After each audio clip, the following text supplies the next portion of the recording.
Assalamualaikum warahmatullahi wabarakatuh. Nama saya Fadil Muhammad Zain dengan NIM 240304016. Di sini saya akan menjelaskan tugas UTS pemrograman dasar yang diberikan. Di sini ada 3 case yang harus diselesaikan. Case pertama untuk membuat kode program menggunakan metode perulangan untuk melakukan bilangan ganjil dengan nilai lebih dari 0 dan kurang dari 100. Di sini terdapat flowchartnya. Flowchartnya. Nah, di sini dimulai dari start. Start adalah dimulainya proses, lalu bilangan 1 adalah variabelnya. Lalu output bilangan adalah bilangan saat ini, nilai saat ini. Lalu bilangan-bilangan adalah penjumlahan bilangan saat ini ditambah 2. Lalu di sini akan terjadi pengecekan jika kurang dari 100 akan true dan jika lebih dari 100 adalah false. Nah, jika true akan terjadi perulangan menuju output bilangan lagi. Lalu ditambahkan 2. Jika belum mencapai 100 akan true lagi. Lalu diulang menuju output, tambah 2 lagi.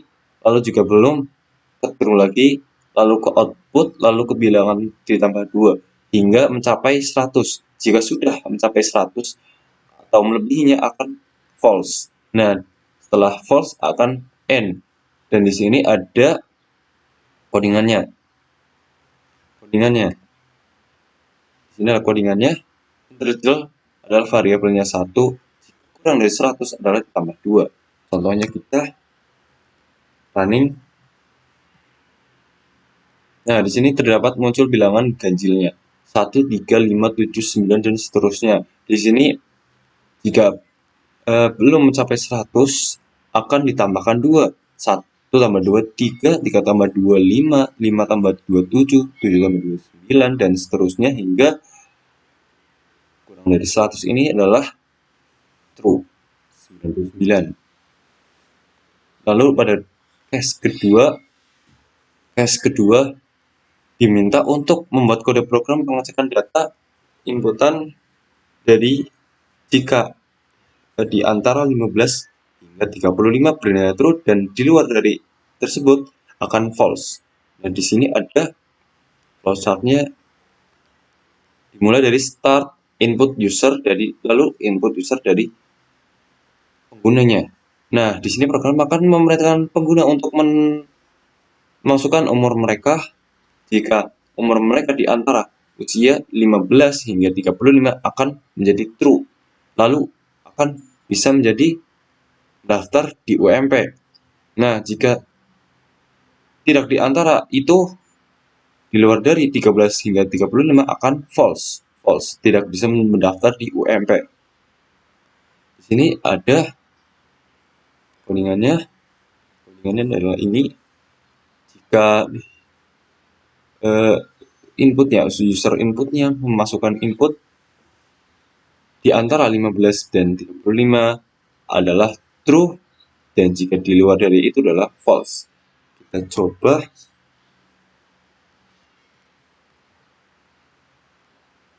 Nah, di sini pengguna user akan dimintai untuk memasukkan umur. Jika umur kurang dari 15 hingga 35, contoh umur 14 tahun, maka akan false. Di sini tidak bisa mendaftar di UMP.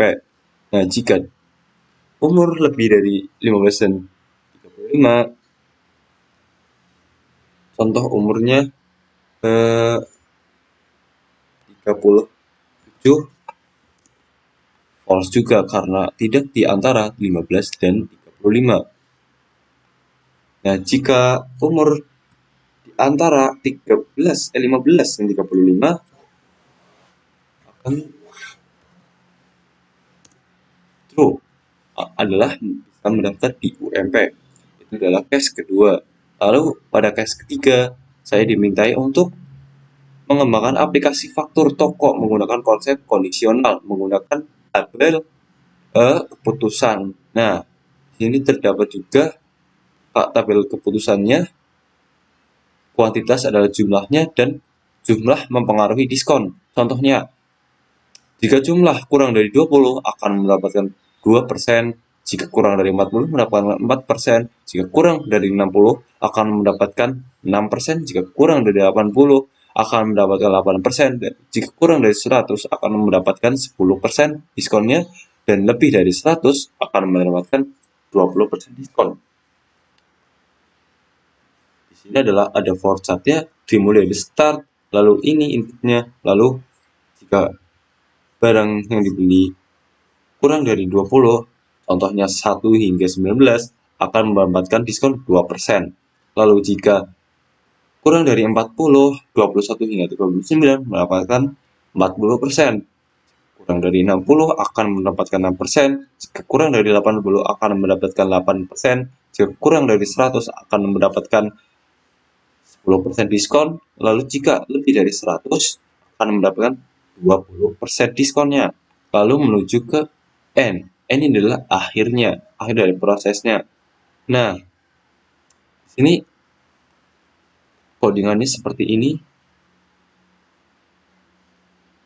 Contohnya pada toko alat tulis.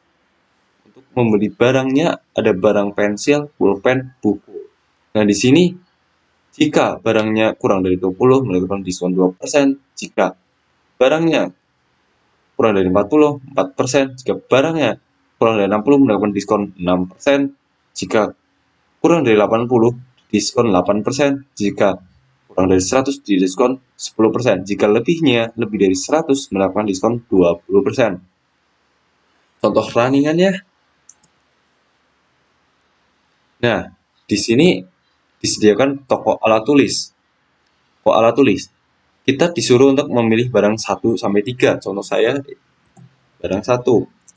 Disuruh memasukkan jumlahnya. Nah, jumlah ini adalah mempengaruhi diskonnya. Contohnya saya ingin membeli pulpen 21.